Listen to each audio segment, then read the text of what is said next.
Everybody, this is Melinda Emerson. This is the Small Biz Lady. It is a beautiful day today because we are celebrating National Women in Business Month. It's also Minority Economic Development Week in Philadelphia, in the city where I'm at. So there is lots and lots of things to talk about today. And I'm so excited because we have just had an amazing time getting so much great information together for you all this week. Not only am I doing Ask Small Biz Lady Live today, I'm also doing a special edition of Small Biz Chat Live tomorrow at 1 o'clock in celebration of National Women in Business Month. And I've got 3 powerhouse women that I'm going to be interviewing. And don't forget, on Thursday at 5 o'clock, I'm going to be doing a webinar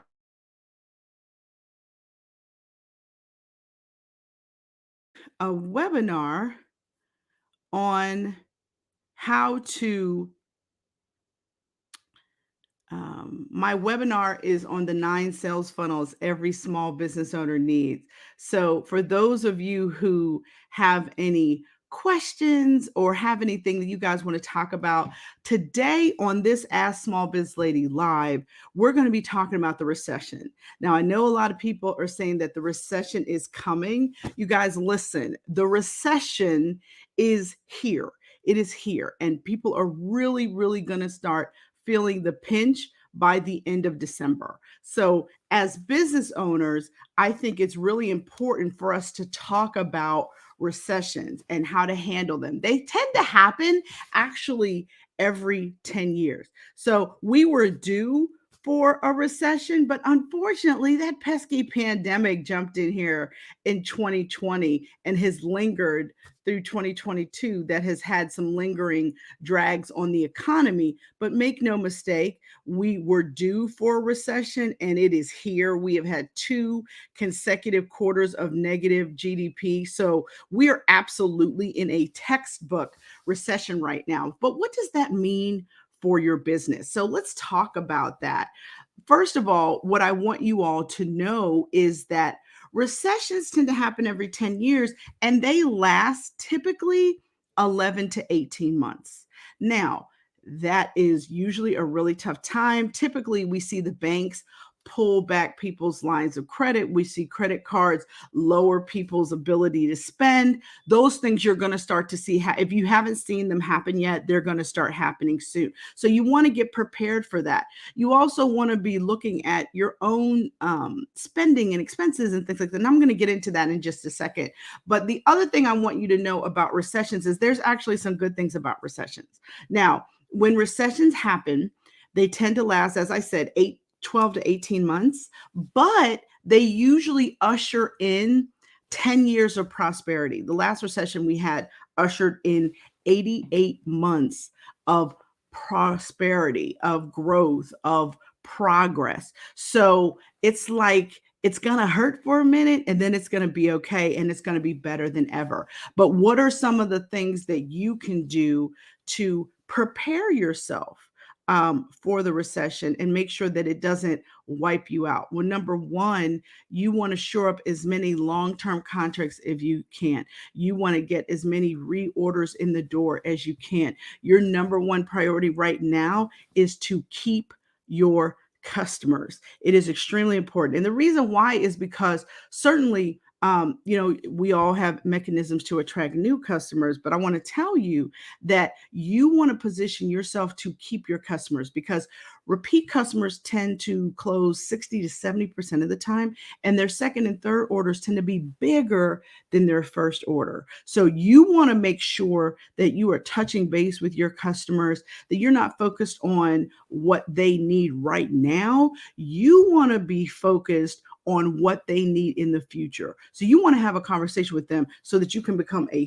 thought partner with them and be positioning yourself to fulfill their future needs, not their current needs. You already got their current needs. You got to figure out what you need to be doing. What R&D, what product development do you need to be doing to fill their future need? You also want to be paying attention to technology and how technology could help you be a lot more efficient. What could you be automating in your business that is really going to help you grow your business, right? I think that it's important for you to think about how can you increase your productivity? How can you automate invoicing or reminders about your invoices?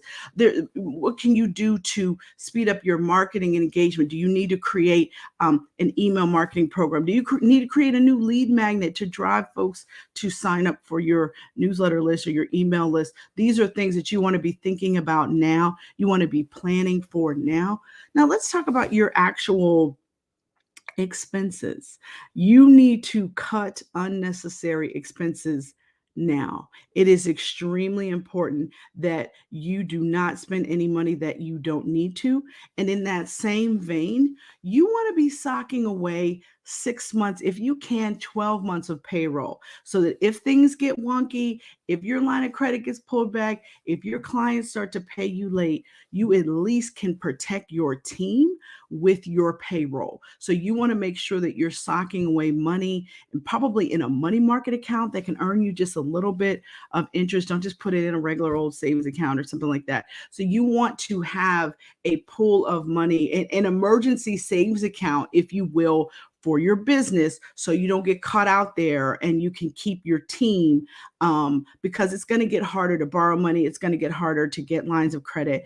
But certainly, if you do land a significant contract, go to the bank, show it to them, tell them what you need to fulfill your contract, right? People cannot argue with signed contracts, with guaranteed revenue, right? So you want to make sure that you are in communication with your business banker, and they know what's going on with you and your business, so that you can have an advocate inside that bank that's going to be able to support you getting the resources that you need for your business. So it's a really good time to talk to your customers, talk to your bank, cut your expenses, and certainly sock away more money in your business savings account, if you will, or emergency savings account. Now, the next thing that I want to talk to you about is sales. Now is the time to press the pedal to the metal about your sales. If you have a sales team, you need to be having a morning huddle with your sales team every day. You need to be getting a report at the end of every day on what they are working on. You need to have a physical meeting every Friday to review their wins, their losses, their conversations, what's scheduled for next week. It is extremely important that you tighten your sales process right now. It is very, very important. You cannot have a leaky sales funnel right now when you are facing a recession. So it is extremely important. You also want to think through how you're going to position yourself in the future. Is it time to be looking at new talent? Are you looking at a contract that might cause you to have to add 2 or 3 people to your team?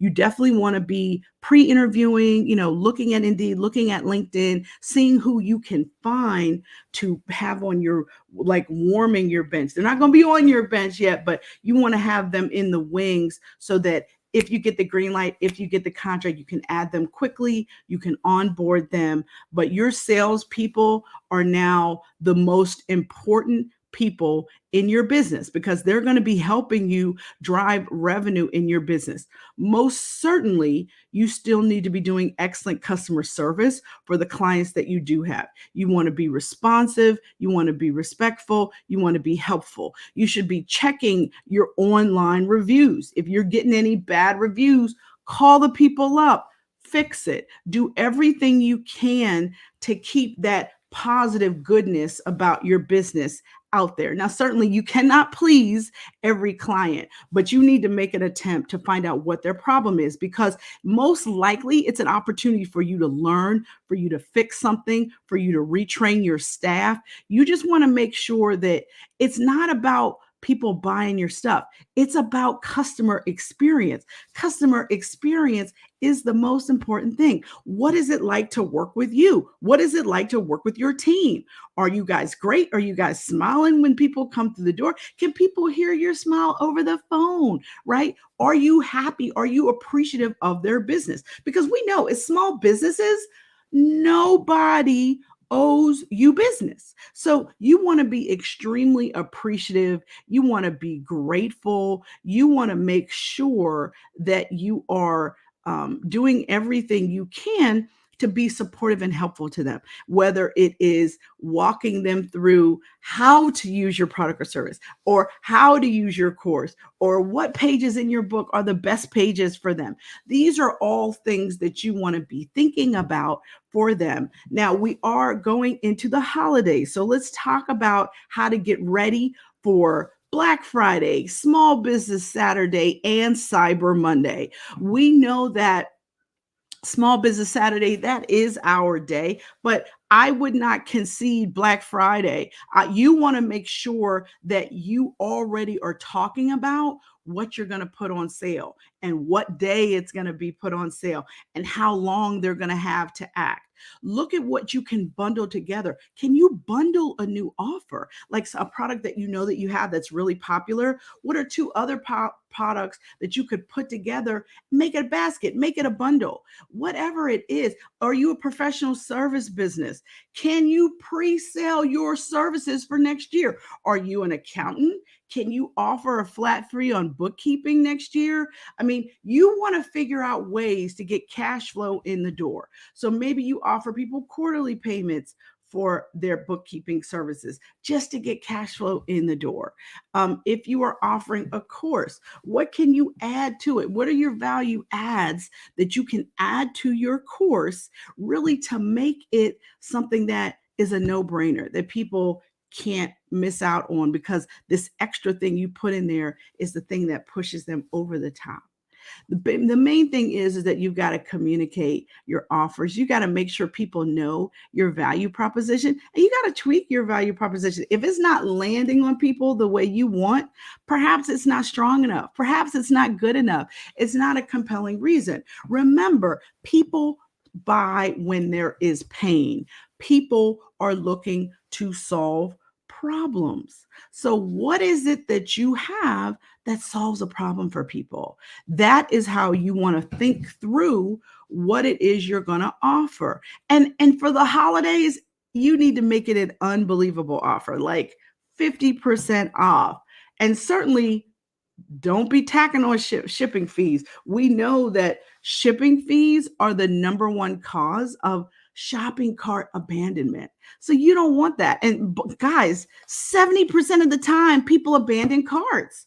So you want to make sure that you are putting through your best offer, and that you know it's something that people already buy, and you just want to make it that much easier for them to get it from you. Now, certainly you don't want to discount it to the point where you're not making any money. No, that doesn't make any sense, and that's not what I'm saying. But I'm saying as lean as you can get it to make it work for you and them, that is really what you want to do. You want to make sure that you are giving your clients your best. And I would not necessarily wait until Black Friday. You can start November 1st announcing what your special offers are, because all the big boys are doing that. All the big boys are offering sales now in October. So you want to make sure that you know what your offers are. You also want to make sure that you order your inventory now in advance, and not just your inventory, your packaging supplies, your shipping supplies. You want to make sure that you have your stuff in hand. Now, if you need to add some extra staff because, you know, the holiday is Super Bowl for you, make sure that you get that staff now. Spend the time to train them. Make sure they know your customer service FAQ. Make sure they know how to use your point of sale system or your POS system. Make sure they know how to run credit cards. I mean, you don't want any friction in the sales process. You want to make sure that you guys are processing orders online and getting those orders out. You want to get on a first name basis with your mailman, with your UPS pickup guy, because you're going to need some favors from them, especially if you get a ton of orders. So you want to make sure that everyone in your ecosystem is ready for you to hit it big this holiday. So I am so pleased that so many of you have hopped on here and joined us, and I'm totally ready to answer your questions. I just want to make sure that you guys knew like some of these really important tips that I had. But the number one thing that I want to say before I jump into questions is this. I really want you guys to know that you need to continue marketing. You need to continue investing in ads for your products and services. A lot of times in a recession, when times get tight, when money gets tight, people pull back. People pull back money.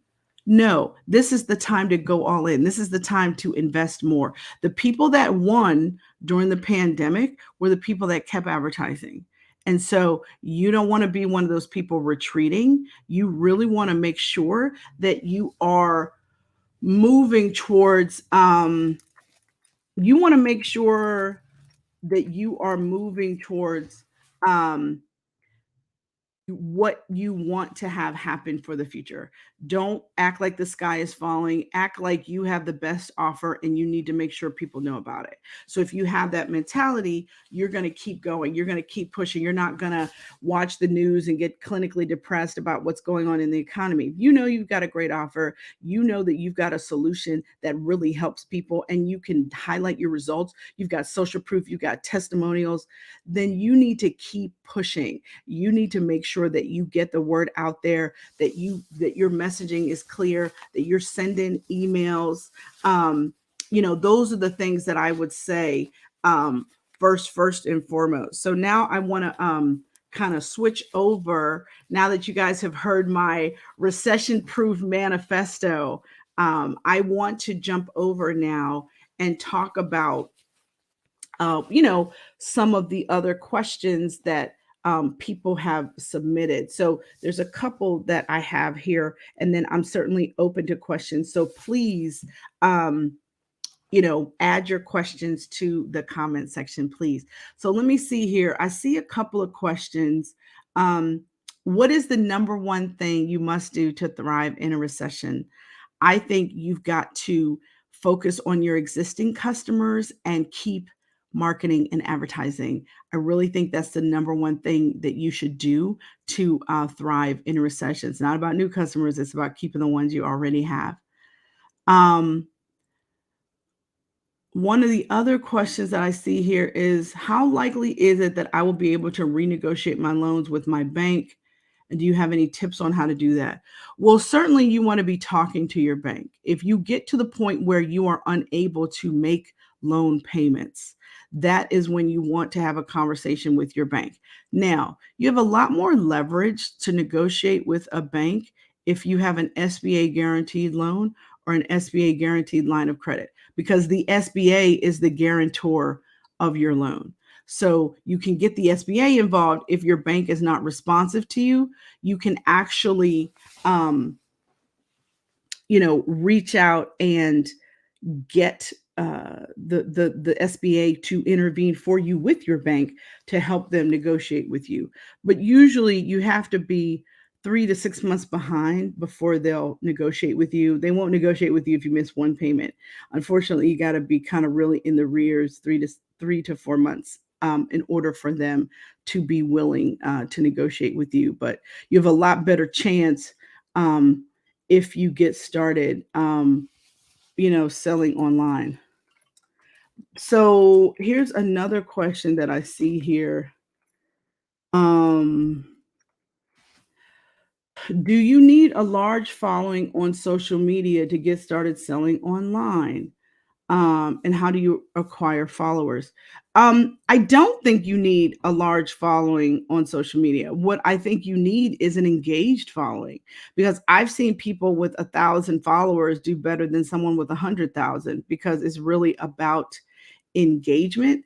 It's not as much about the numbers. Plus, people can buy numbers, people can buy followers and stuff like that. What you really need to have is an engaged following. You need to have an email list with an open rate of 20% or higher. That's how you can show engagement and people are listening to you.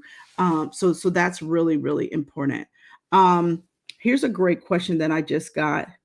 What do you think about using a third party service to do email marketing on your behalf?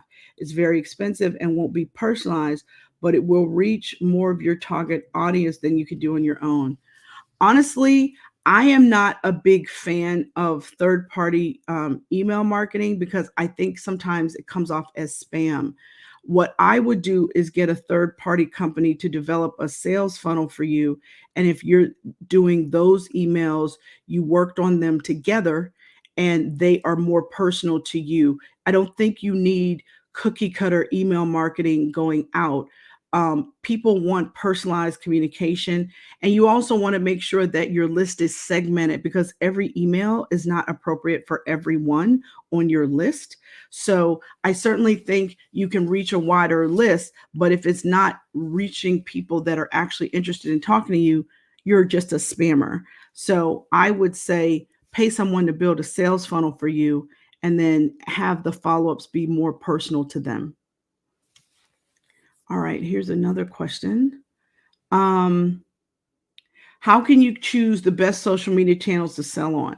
Well, that's actually pretty easy. You should really only be focused on one or two social media channels, and those should be the social media channels where your best target customer spends the majority of their time online. So don't use Facebook because you like Facebook. Use Facebook because that's where your fish are.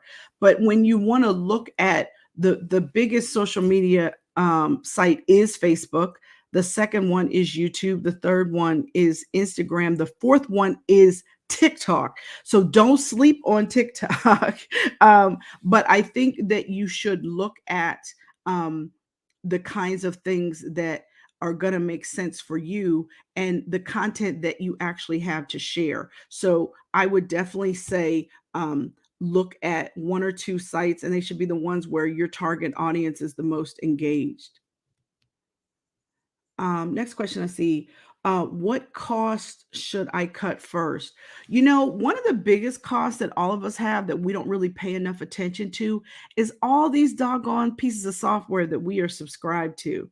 Look at your bank account, look at your bank statement, look at your PayPal.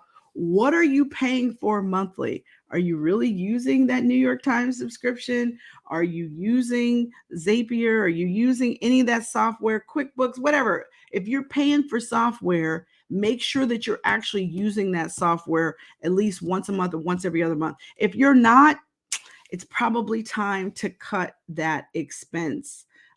So you definitely want to, uh, you know, you definitely want to kind of look at your expenses. I would also say, are there any vendors that you're using in your business that aren't cutting the mustard that you're paying for every month? Look at their results, look at how long they've been working with you. And if it's not generating results, whoosh, cut it, get rid of them. There's no reason to give people money if they're not generating results for you. So that's the other thing that I would say look at. And certainly anyone that's antagonizing you. I've had a couple of vendors in my business in the last 6 months that really are just a pain in the neck to work with. And they kind of forgot that I was their client and they were like kind of trying to make me operate by their rules instead of operating by my rules. And they were and I was their client. So that kind of stuff, you don't need to tolerate that. There's too many people out here that can do what people do and that will do it kinder. So get rid of them. Someone else asked a question here. Are there any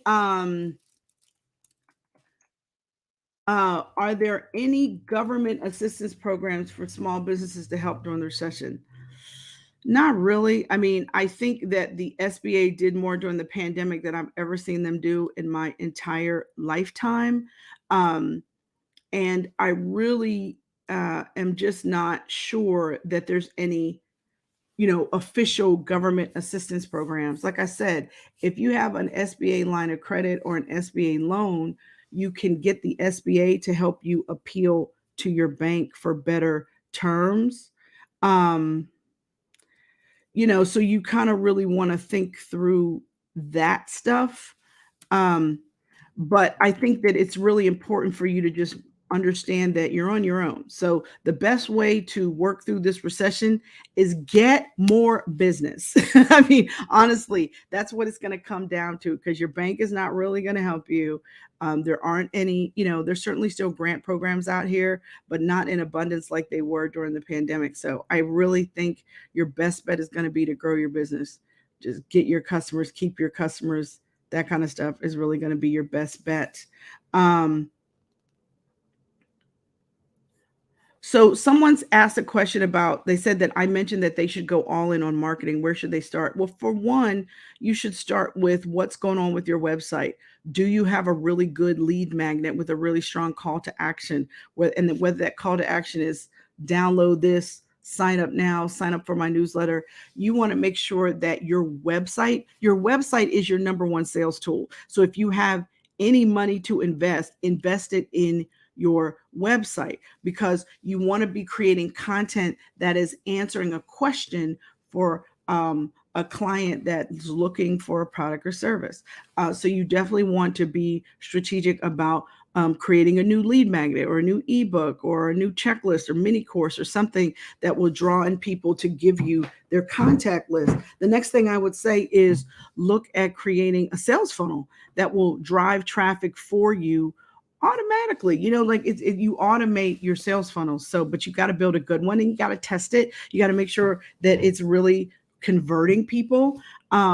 And certainly you want to look at SEO, and SEO happens in a couple of ways. It happens on your website, it happens off your website. So you want to make sure that the content that you are developing is optimized for SEO, that you're using your strongest keywords in your headlines. You want to make sure that you're using keywords in your alt tags and the pictures and things like that. You want to make sure that you can leverage SEO to drive organic search traffic. So organic search traffic is like somebody goes to Google and types in how to buy a car, and your ebook or your content about the 5 things you need to know before you buy your next car, that's the article that you want to come up. Well, if you don't have the right keyword or long tail keyword in your content, in your headline, you're not going to land on page 1 of Google. So you want to make sure that you're always using an SEO plugin to make sure that you are making sure that the words you're using are really going to resonate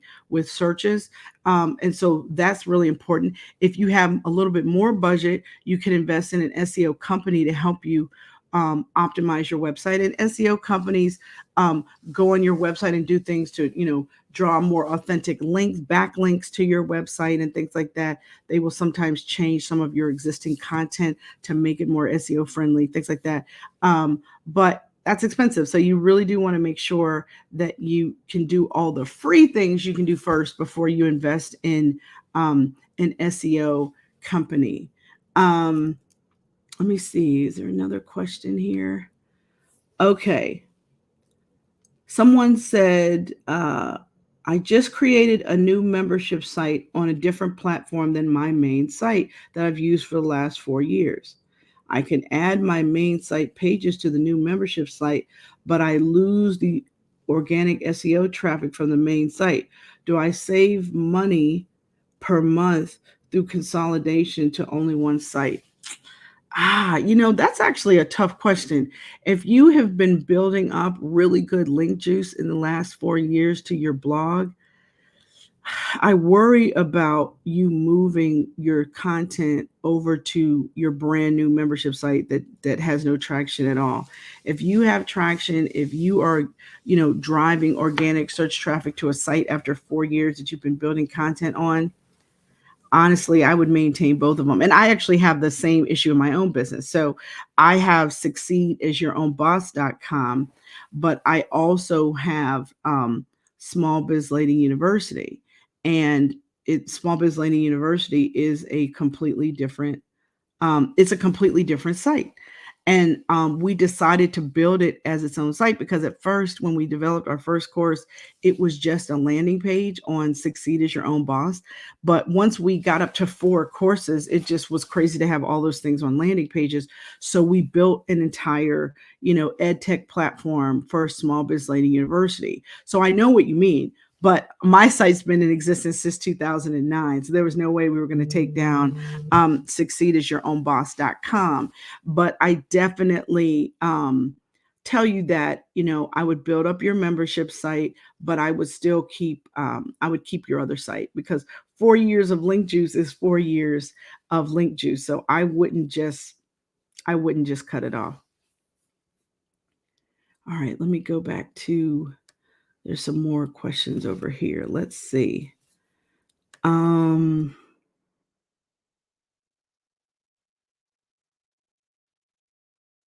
Okay, someone said, I've read that content marketing is important. I'm a very small business. How should I do that? Well, first of all, if you're a very small business, like a business of one, and maybe you have like a part time virtual assistant, then you've got to figure out what content you actually have time to develop and what you're going to be best at. If you do not like to write, please do not try to build a blog because that's just not going to feel good to you. Maybe you're much better interviewing people, so you could create a podcast.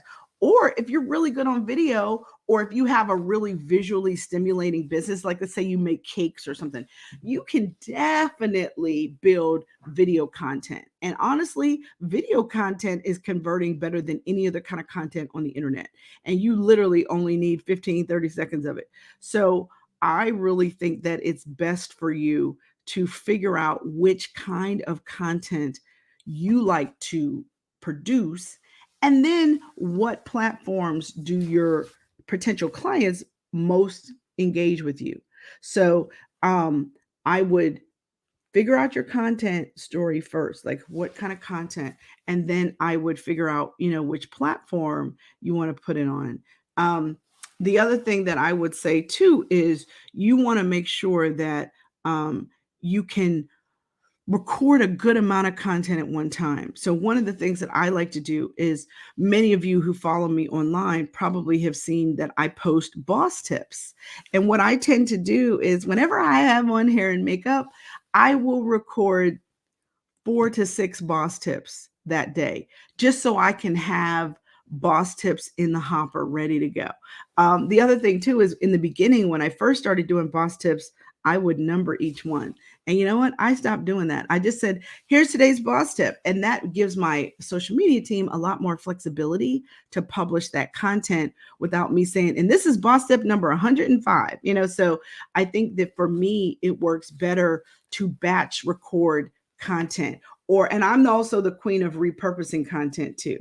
So I might record Small Biz Chat Live as a video recording on YouTube, but then we cut up that audio and it becomes my podcast too. So look at ways, like whatever content you're going to develop, I would also suggest that you figure out 2 or 3 other ways you can flip that content into other content across your brand, because some people like to watch content, some people like to listen to content, some people like to read content. So you can use the same piece of content multiple ways and reach completely different groups of people. So I would definitely suggest figuring out what content feels most natural and easy to you. Okay, here's another good question. I always struggle with pricing. Do you have any advice on how to pick the right price point, especially during a recession? Well, the number one thing I can tell you about pricing during a recession is you want to figure out how to add value, not price. It's probably not the right time to increase your pricing, but you could figure out how to add on something that is really going to add more value to your clients. Now, when it comes to pricing, the biggest mistake that I see people make is people tend to be able to figure out their labor, material, shipping, packaging costs. People might even be able to say, okay, and I want to make a 30% profit on this product. What most times people forget is to to include a percentage of what we call overhead and G&A expenses, which would be things that you can't bill for, like your marketing, your secretary, your accounting, your lawyer. Those are things you can't bill for, but you need to have a percentage of those costs included in every thing that you sell, because what happens is if you don't include that, you're going to be making sales and still not making any money.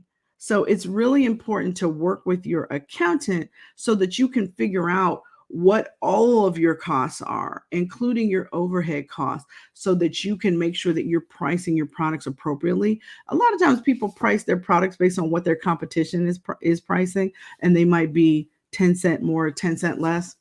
You don't know what their costs are in their business, but you do know, or you should know, what the costs are in your business. So price your products and services based on your actual cost to deliver them. And you will be much happier in business because you'll be making money.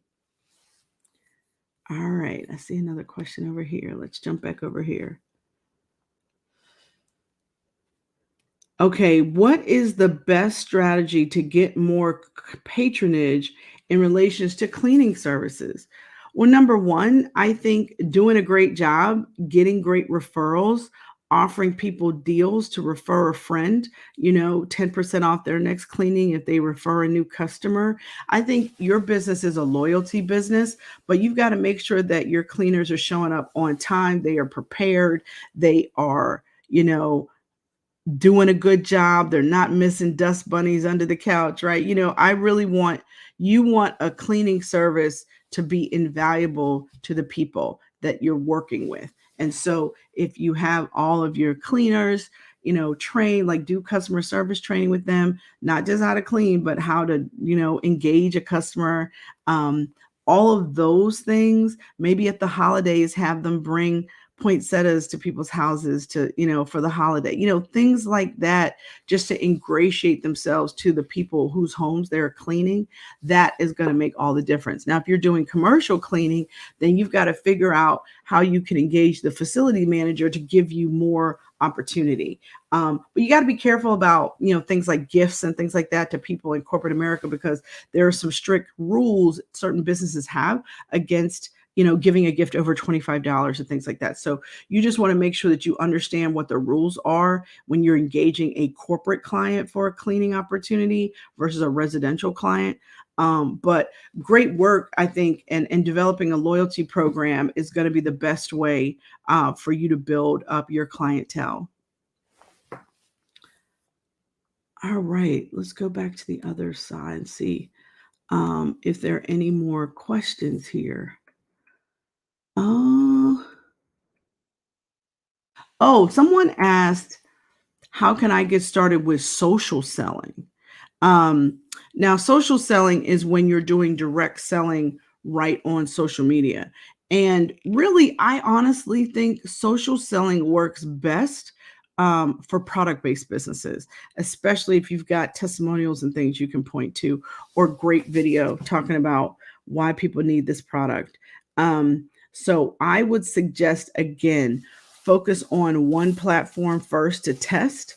That might be Facebook, that might be Instagram, that might be TikTok. I don't know, depending on what you're selling, but it's going to be a video sale and you're going to have to convert directly on the platform. So I actually have a class called how to do social media selling in SmallBizLady University. So if any of you are really interested in figuring out how to sell, you can sell on any platform. They all will sell ads to you.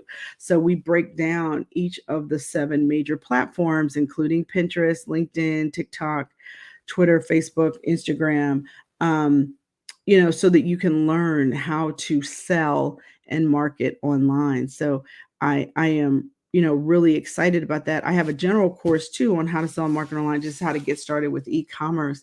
And those of you that are trying to figure out email, I've got a 6-week course on getting started with email marketing as well. So I break down all that stuff. And don't forget, later this week on Thursday, I am doing a free webinar on the 9 sales funnels every small business owner needs. So please go ahead to my website and sign up for that. We really are excited about that. And we're doing all of these things in conjunction with National Women in Business Month. That is why I'm doing this live today. And that's also why I'm going to be doing a special Small Biz Chat Live tomorrow at 1 o'clock in the afternoon. I've got 3 powerhouse ladies that are going to be on. Angela Durant, who's a brand specialist. I've got Melanie Diesel, and she's going to be talking about how to get your social proof. And we're also going to be talking to the Vice President of External Relations for SCORE, Betsy Dugert. So I have an amazing show for you guys tomorrow at 1 o'clock. So stay tuned for that. You can catch that on my Small Biz Lady Facebook page or my YouTube channel. So please make sure that you guys drop in. I'm doing all this special content this week just for you guys. So I hope that you guys can join us. I'm really grateful that you guys have had an opportunity to pop in today and get some great information about how to survive this recession. Remember, it's all about your existing customers and keep your marketing and advertising going. You do not want to get caught out here saying that, you think people know what you do. People don't know what you do, and they certainly don't remember. So you want to keep your brand out there. You want to keep it in front of people. If you have an email list, start a newsletter. If you're doing it monthly, start doing it weekly. Keep your name in front of people so that you can really build relationships that are going to last a long time. Your customers are going to start going through things too. So don't just call them to talk about how to get a new sale. Call them and be a human. Talk to them. Find out what they're dealing with. Find out what it is they care most about. If you can figure out what your customer cares most about and help them with that, they will help you with a contract. So just figure out ways that you can build more personal relationships with your customers. That is really going to make a big difference. If you sell products, pull together a focus group, offer people a discount or free product or a free ebook or something to give you feedback. People love to be asked their opinion. So don't be afraid to do a survey. Don't be afraid to pull together physical customers and ask them questions. All of those things will help you as you try to figure out how to survive this recession that we're in, which again is going to last for about 11 to 18 months. But if you play your cards right, if you do your work, you will come out on the other side of the recession a winner. And that's what you want to be. You want to be in the winner's circle. You don't want to be somebody with a going out of business sign up. You want to be somebody who makes more money during the recession, because there are plenty of people that have been able to do that. So I just want to encourage you guys. I love you guys. Thank you so much for logging in for my Ask Small Biz Lady live event today. I hope that you survive and thrive in this recession. All right. Take care.